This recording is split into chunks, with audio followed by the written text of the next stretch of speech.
My name is Heather Barnes, and I'm a transfer student, psychology major, and after today, a Barrett the Honors College alum.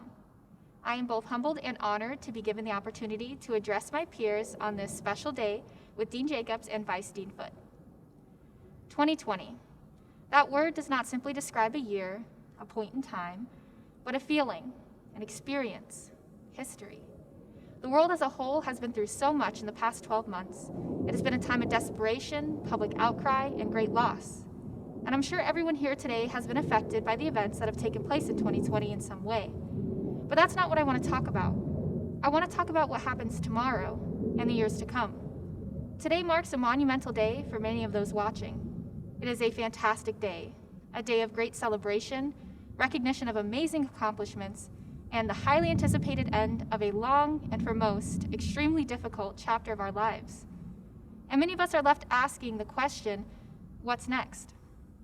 Well, that's a really good question, but it's not one that's easy to answer.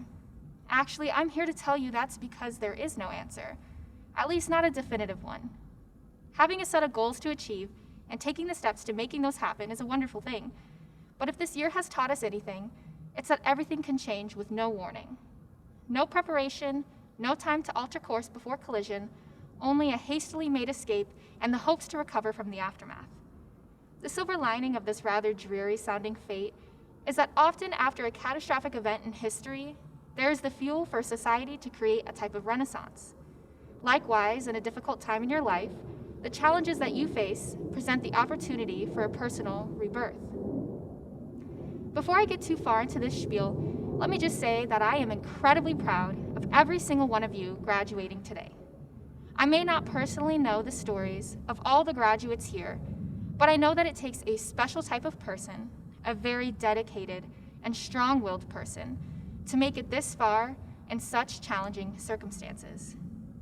We watched the world that we know completely change around us in a time where we had enough to stress about already.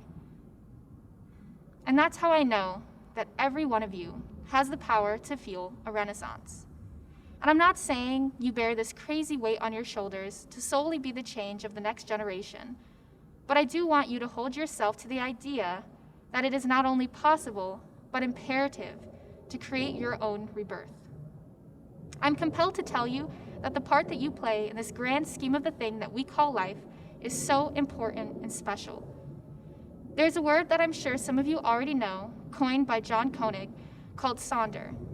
It is the realization that every person is uniquely living their individual lives that are just as real and convoluted as that of your own. And I'm sure you've also heard the common phrase, it's a small world. I bring these ideas to your attention because I want you to realize that each of us impacts the lives of those around us, and that by creating your own revolution within even just yourself and your own life, you will impact the lives of those around you. I know that may seem easier said than done, because for a lot of us, this has been not just a challenging time, but maybe even for some, rock bottom. But I don't want you to limit the definition of success by the idea that success is definitive at all. Contrarily, I want you to view success as something that is indefinitely dynamic. Success looks, sounds, and feels like something different to every single person, and more specifically at every single point in their lives. What today's success might look like is getting out of bed and attending this virtual graduation, even though you're completely exhausted and totally drained after all the hard work that you put in during a global calamity, which was not an easy feat.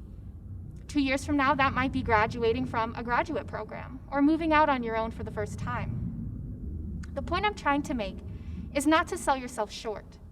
Remember to not only recognize, but to celebrate even the little victories, because every step that you take in the direction that you want to go is part of your personal rebirth. So, if no one else is around to tell you so, just know that I am proud of you. I am so amazed by the accomplishments that you've made and the hard times that you've endured along the way. I commend you for all the things that went unnoticed and uncelebrated over the past 4 years that got you to where you are today.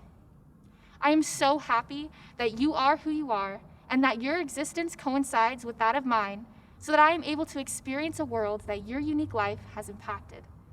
Whether your touch on the world is through the work that you do, the creative passions you pursue, or the love that you produce, thank you.